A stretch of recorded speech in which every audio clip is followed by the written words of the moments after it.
Right now, something strange is happening in Russia. Let's zoom in on it on a map. It's a massive territory that looks like one solid, unbroken slab of land. But look closer, right into its heart, Siberia. We pan way over to the east, and what do we see? Forests, more forests, and then bam! Something unsettling, Lake Baikal. So what's so scary about it? We're used to thinking of Baikal as the deepest lake on Earth. Interesting, sure, but not exactly dangerous. But in reality, the planet's surface here is literally tearing at the seams. That's not an exaggeration. The continent is slowly cracking apart. And the craziest part isn't that the crack exists, it's what it's leading to. To understand what's really going on, let's jump to another place. Look, this is the Red Sea separating the Arabian Peninsula from Africa. Now imagine we cut it out of the map and place it right next to Baikal like this. Notice anything? Yeah, they're practically twins, not just in shape either, but in their story. So how did this happen? Well, here's the deal. The Red Sea was once the same size, but over time it began to grow rapidly. As a result, we now have a vast sea. See what I mean? Lake Baikal will follow the same path, slowly transforming into a massive body of water. The process of creating a new ocean is already begun, and when it happens, Russia will be split in two. But how is that even possible? How can Lake Baikal divide the country in two? Let's break it all down. So yes, there's Lake Baikal, the lake everyone calls unique because it's so deep, but its real superpower isn't the records or the numbers, it's the past. That's where the clue is hidden why Baikal isn't just a lake, but the embryo of a future ocean. Let me explain how that happened. Most lakes are born thanks to ice. It's a boring recipe, but it works. A massive glacier doesn't just sit there. It creeps forward and literally scrapes the ground clean like a shovel or a spoon. Over thousands of years, it carves out basins and long grooves. Then the ice melts, water fills the hollow, and that's it. You've got a lake. There are loads of these on Earth. Let's take a look at some of them. Take the Great Lakes of North America, for example. By area, they're even larger than Baikal, practically inland seas. But here's the catch. They don't grow. And what does that have to do with Baikal? We're getting there. Glaciers gave those lakes their shape, and that shape is basically locked in. It's as if nature told them, stay put. Sure, rivers can change water levels and slowly gnaw at the shoreline, but they can't actually push the lake outward and make it expand. Nature said no. And that's exactly where Baikal breaks the pattern, because Baikal isn't like the others. The lake is moving. To understand why it's so restless, we have to jump back tens of millions of years. What do we see in the past? One of the biggest traffic accidents in Earth's history. This is the Indian plate, and this is the Eurasian plate, and they didn't want to share the road. The first slammed into the second, and then boom, cracks ripped through Eurasia. So what did that lead to? Look, the Eurasian continent already had rivers and rainfall. There was plenty of water around. The fractures created by the collision started filling up, forming shallow depressions and swampy lowlands. But how does a place like that end up producing the deepest lake on the planet? That mega crash had another consequence. The impact didn't just create cracks, it triggered ongoing stretching that kept pulling those cracks ever wider. They crept toward each other, some linked up, and then the process sped up. The result is pretty straightforward. Depression plus depression equals one big depression. Add water and voila, we have Baikal. In more scientific terms, the lake floor was literally sinking down toward the mantle, turning the basin into an enormous rift, Earth's deepest split, dropping over 5,387 feet. And that still wasn't the end, because the stretching never stopped. It's still happening today, and it'll keep going. But hold on. How do we even know Baikal is still getting deeper? It's not like people are diving down to the bottom. We can't do that yet, but we do know that Lake Baikal sits inside a rift zone, and that rift is absolutely massive. Look, it stretches from Mongolia all the way to Yakutia. Now grab a ruler. That's roughly 1,240 to 1,550 miles, and this whole zone is basically a giant hint that Baikal is widening. Still not seeing how that works? Let me explain. Let's jump back to the century before last, 1862, the Baikal region. People are going about their daily lives. Over here is the Selenganga River flowing into the lake, a busy area, lots of activity. And right there, something happened that later became known as the Sagan earthquake. How powerful was it? At the epicenter, the shocks were said to reach a magnitude of 10. Sounds brutal, but the reality was even more shocking. This wasn't just shaking. It was a massive tectonic rupture. Here's what happened. A giant block of Earth's crust basically lost its support. On top of it were fertile steplands, farms, grazing areas, and in an instant, the whole thing slid downward, collapsing like an elevator with no stops. Witnesses later described it like the end of the world. But the wildest part was that the ground actually lost its firmness and started behaving like quicksand. Take a step and you sink. And then came the truly terrifying part. Cold water from Baikal rushed into the huge depression that it formed. For 3 days, the water kept pushing farther in, swallowing houses and pastures. Which raises the obvious question, what's there now? Now, there's a bay there called Proval. Here it is. And you know what? Nobody can rule out a new hole forming because the ground Baikal is still tearing and still producing tremors. The new ocean is growing, and it's growing in a way that people can actually notice. Instruments today record 3,000 to 8,000 tremors a year. Sound scary? Don't panic. Most of them are tiny. But what matters is a key point. They happen almost every day.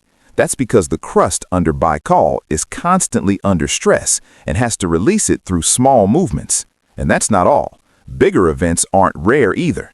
They're often recorded here around Buryata and along the border with Mongolia. At first glance, nothing apocalyptic. So what's all this talk about a new collapse? Here's the catch. Modern history in the region has seen events far more serious. For example, in 2008, a powerful magnitude 10 to 11 earthquake near Baikal was reportedly felt across all of eastern Siberia. So, what does it mean? Earthquakes are a great indicator that things are moving beneath Baikal. There's another very clear sign. Let's trace that rift zone again, from the Tunka Valley and further toward the northern edges of Baikal. What stands out? There's a strange pattern here. Here and here are hot springs. And that's direct evidence that the crust in this area is seriously thinned. Okay, so what? In some spots, the water comes out as hot as 176 degrees Fahrenheit, nearly boiling. Water in the ground doesn't get that hot by accident. It needs a direct connection to deeper layers of the lithosphere. In short, these hot springs aren't a tourist bonus. They're markers, stitches in the crust, fault lines along which someday the continent could finally split apart. And that leads to the big question. When will the planet actually see a new ocean? I'd love to show this in a full-on movie style, but that's not how it works. Continents don't tear apart with a thunderous crack in a couple of minutes. They drift apart slowly. I mean, really slowly. Around the Baikal region, the spreading rate ranges from about 0.16 to 0.79 inches per year, depending on the zone. What does that mean long-term? Scientists say that in roughly 20 to 50 million years, Eurasia could already be partly split in two. But wait, Siberia isn't done surprising us. Yes, Eurasia will take a serious hit from this supersized Baikal, and its whole shape will change. But I found something else too. I found another ocean, and it's also pushing up from beneath the ground right now, and it's hot. Do you know what artesian basins are? They're massive underground water reservoirs hidden between layers of rock. The water down there isn't just sitting around, it's under pressure, squeezed from above and below by dense, nearly impermeable layers of clay or stone. So how does water even get in? Nature's got it figured out. Rain, rivers, and meltwater seeped into porous rocks over tens or even hundreds of thousands of years. That water slowly migrates deeper and collects inside sealed layers where the pressure keeps building. Eventually, whole underground seas form, and Earth has some true subterranean giants. This one is Australia's Great Artesian Basin. It's a big deal because it covers about 1/5 of the entire continent. There are other artesian basins in Africa, North America, and Asia, but they're noticeably smaller. But in Siberia, Siberia hides a beast that's even larger, the West Siberian Basin, with an area comparable to all of India. If something that enormous pushes its way to the surface, why hasn't it flooded everything around it? Well, the West Siberian Basin breaks out in a pretty unusual way. It's not like a fountain suddenly punches through the ground in the middle of the taiga and drowns the landscape. Most of the time, it shows up quietly through wells. Here's how it works. Drill deep enough and hit a pressurized aquifer, and the water starts rising on its own, but only until it reaches a certain level and stops. So, no mega flood. And you know what? Even if you can't do much with some hypothetical future Baikal Ocean, this existing underground one is easy to put to work. People figured out long ago that the groundwater of Western Siberia isn't just a huge reserve, it's a practical resource. Wells provide water for drinking, for industry, and even for irrigating farmland. And also, there's oil down there. Yes, Russia also extracts oil in those areas. There are several major fields there, and they're actively pumping up the black gold. So a logical question comes up. If the water's drinkable, could this underground pool be used to produce oil too? Sure thing. Water from deep formations is used to maintain pressure in oil wells or to wash and service drilling equipment. And here's another thing. Depending on how deep it sits, the water in that basin can reach temperatures up to about 122 degrees Fahrenheit. How do you use that? Simple. For heating. Winters in Western Siberia are brutal. Minus 22 degrees Fahrenheit is normal. The underground water helps like this. It's brought to the surface through wells. Then, heat exchangers transfer that heat to buildings or industrial systems. And afterward, the water is pumped back underground. So, what's the takeaway? For Siberia, the word ocean isn't just a symbol of future destruction. It can also mean truly useful help in the present. But what if I told you nature can both destroy and help you escape destruction at the same time, in the very same place? I'll explain in a moment. First, though, let's travel very far from Siberia. Welcome to Iceland. This island sits right on top of two tectonic plates, and they really don't want to share the same space. We're talking about two massive continent-sized slabs of the Earth.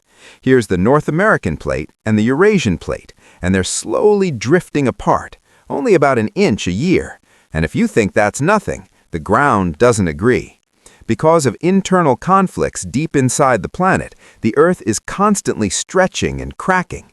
Where tectonic plates pull apart, magma starts rising from below. Nature hates a vacuum and always rushes to fill the space. Most of the time, this happens far out on the ocean floor. But Iceland got lucky, or not so much. Here, the rift cuts straight across dry land. And that's not the only thing that makes Iceland so bizarre. Right beneath the island sits a patch of mantle that's noticeably hotter than everything around it. Basically, it's a powerful extra source of heat and energy. It feeds the region from below, making it much easier for molten rock to push up toward the surface. Put it all together, and it sounds like the opening scene of a disaster movie. So what does it look like in real life? In real life, it does look like a disaster movie. Eruptions happen constantly. In recent years, the activity has become almost a new norm, nothing special. From 2021 to 2025 alone, the Reykjanes Peninsula saw more than 10 eruptions, and each time, magma found a weak spot, broke through cracks in the crust, and spilled across the ground, forming brand new lava fields. The island's map is literally being rewritten in real time. Here's how it happened. One of the most dramatic moments was the July 16, 2025 eruption at Sunnukgar. Lava poured out along a fissure and flooded a fairly large area. It wasn't an explosion or an apocalypse. It was a slow, thick, steady advance of a river of fire. And somehow that makes it even more unsettling.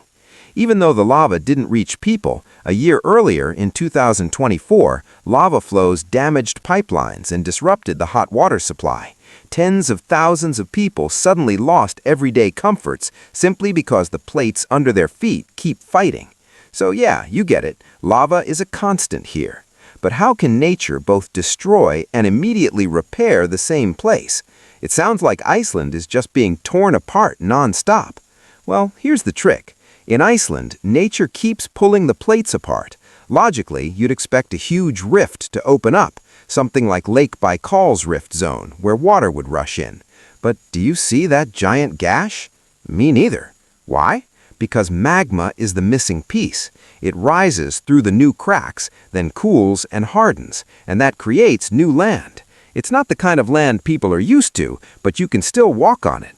And the wild part is that this same cycle will continue for millions of years, destruction followed immediately by repair. The strangest thing, though, is that people actually live here, and they're not losing sleep over what might happen millions of years from now. Who's breaking what and who's fixing it? How do they survive in a place like this? For starters, no one waits for things to blow up. Iceland doesn't just respond to disasters, it prepares for them constantly. The Icelandic Meteorological Office monitors earthquakes, volcanoes, and weather around the clock in real time. Any unusual movement, pressure shifts, or spikes in earthquakes, all this activity gets flagged early. Okay, so you get a warning in advance and run from an eruption, but you can't exactly pick up your house and move it.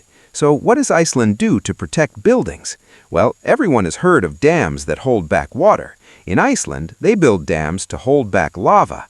Sounds ridiculous? Not here. These are different kinds of structures. Around the town of Grindavik, right next to an active zone, they've been building massive protective barriers made of gravel and hardened lava. They're not perfect shields, but they do something crucial. They redirect lava away from key buildings. But that's only half the story. The other half is planning and evacuation. When experts detect the shaking, residents are simply told to leave the danger zone early. And it happens calmly in an organized way because, nobody wants to end up trapped by lava. Now for the most obvious discovery in the world, lava is hot. Shocking, right? In Iceland, they know that better than almost anyone. In fact, they know it so well, they stopped seeing hot flows as nothing but a threat. For them, it's also a way to keep the lights on and stay warm in winter. It's like Siberia, only on a much bigger scale. Under Iceland, there are enormous reserves of heat, and the country uses them at every step. Hot water and steam are brought up from deep underground through pipelines and sent into heat exchangers.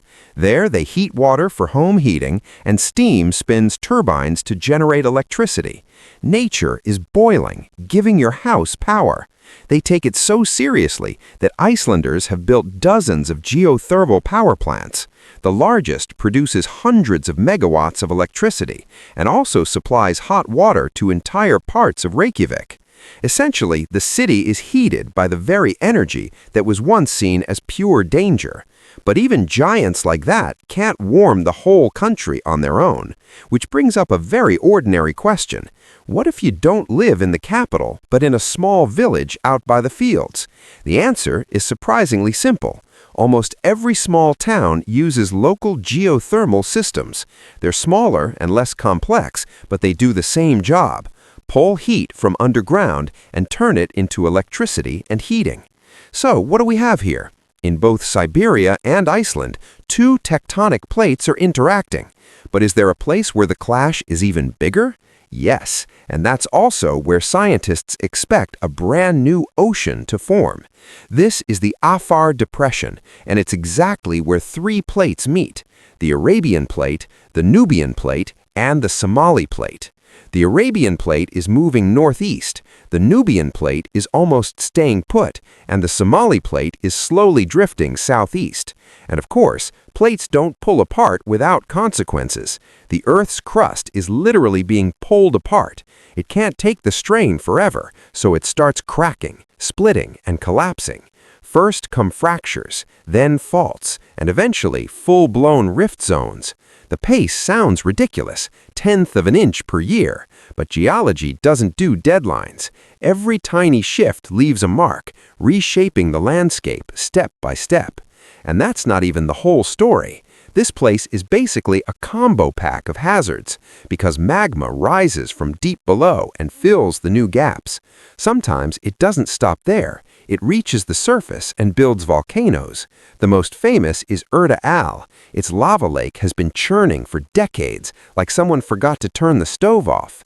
Volcanism here isn't an occasional event. It's part of the landscape's normal rhythm. Earthquakes, ground movement, subsidence. The land is constantly twitching as if it can't sit still. And somehow it's beautiful, which feels weird.